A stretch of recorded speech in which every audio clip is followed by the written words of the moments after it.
Hi, my name is Yarisa, and this is my cultural informative speech. This is my audience. 1, 2, 3. All right. When I was a kid, once a week, my mom would dress me up, or as I got older, I would dress myself to go to a family member's house to celebrate La Virgen de la Defensa. I never understood it, and I even hated it. Why do we have to go to someone's house to pray the rosary for a whole week? What was so special about this celebration? Little did I know that this was a long-held tradition that stems back many years. The celebration of patron saints was a large part of Mexican culture with an interesting history surrounding it, and it is one that is particularly important to my parents' home community, which celebrates La Virgen de la Defensa, also known as the Mother of our Defense. The veneration of saints has its history beginning with colonization, which also provided many different modern-day celebrations. Its history affects the specific celebration which we have here and in Mexico for La Virgen de la Defensa. To start off with, the importance of Mexican saints has its beginnings with colonization. When the Spanish took over in Mexico, they had 3 things in mind: God, glory, and gold. A large part of the Spanish conquest was the conversion of Native Americans, and some Native American groups actively accepted Catholicism for several reasons. Some converted for safety. They received slightly better treatment from priests and missionaries than they did from conquistadors. As Bennett Sherry states in the article, Religious Syncretism in Colonial Mexico, the Aztecs shared some similarities in religion with Catholicism, so it wasn't too difficult to convert. Regardless, a large part of this conversion was forced through kidnappings and threats of death. As a result of this forced conversion, many Native Americans groups blended their religions with Catholicism. This is called syncretism.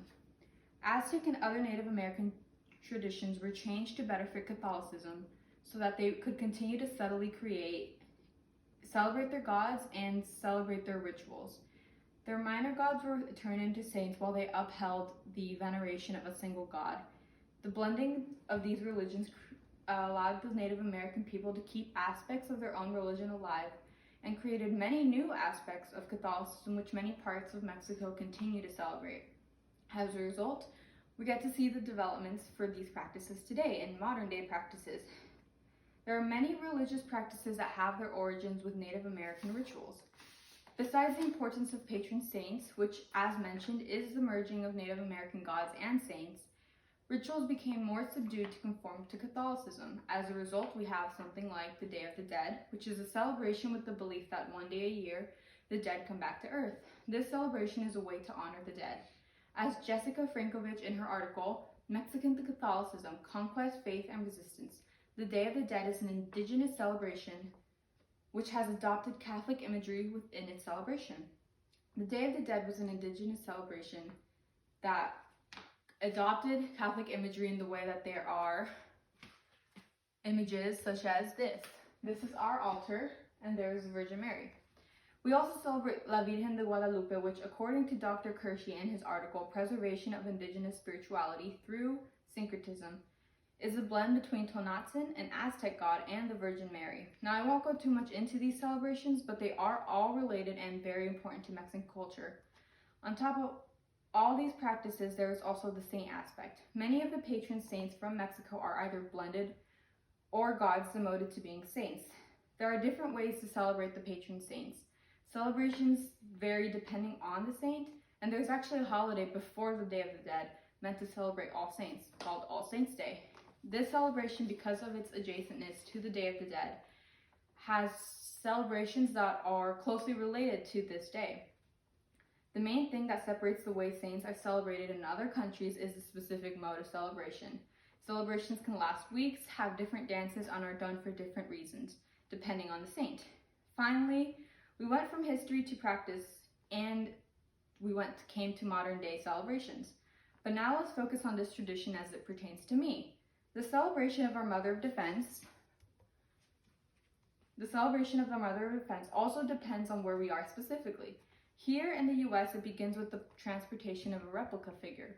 There are places that have the genuine figure in different parts of Mexico, but we have the replica. This is something I didn't mention, but when celebrating patron saints, there's a figurine that is often paraded and worshipped on these celebration days. There are 7 people who volunteer to host for a day each, and when she arrives, there's typically mariachi playing, where we then pray the rosary, and then we get to eat. Typically pozole, birria, tamales, or bread, depending on who it is and the day. Afterwards, some people, my mom and my grandma included, will sing hymns about her and to her, where then she is passed to the next house and the process is repeated. In Tapalpa, Mexico, the process is a bit different and the celebration is grander. There are also different parts of Mexico that celebrate her a little differently.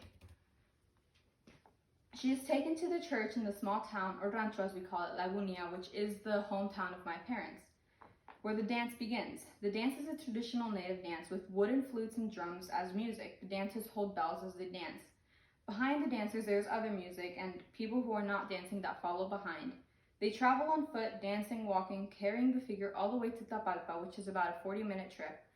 Once there, they hold a mass, where then after the regular festivities happen, full of dance, music, and food throughout the whole town. The veneration of saints in Mexico has always been a large part of the culture, and it is one that is present in my parents' home community. The importance of saints in Mexico has its history stemming from colonization, where a blending of religions happened, to which it has developed into many different celebrations today. Many of the celebrations we hold with La Virgen de la Defensa would not be possible without these histories and syncretism, and as well as the preservation of these Native American rituals.